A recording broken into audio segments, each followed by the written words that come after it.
yéen a ngi teewlu seen bii di Liberté TV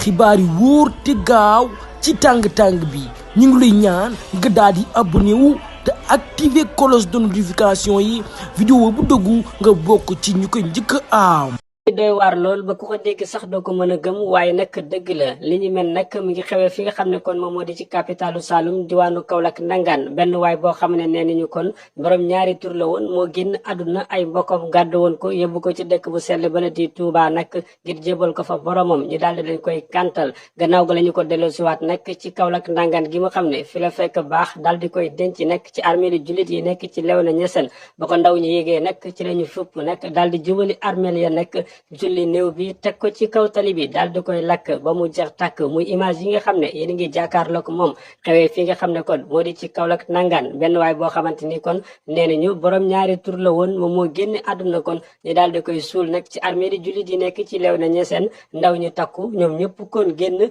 ngeen leen jàkkaarloo ko ñoom mbooloo mu takku mi nga xam ne ñoo ñëw kon daal di koy sulli taal ko ba mu tàkk jëppet moom ki nga xamante ni kon borom ñaari tur la woon te faatoo fi nga xam ne moo di ci Kaolack ñu yóbbu woon ko fi nga xam ne moo di ci Touba ñu daal di koy gàntal nag ñu indiwaat ko fii ci Kaolack denc ko ci armeelu Léona yi nag gannaaw bu ko ndaw ñu yégee nag daal di koy sulli taal ko ba mu takk jëppet moom ki nga xam ne kon moo di ne borom ñaari tur la woon. yàlla kontaan na ci yéen de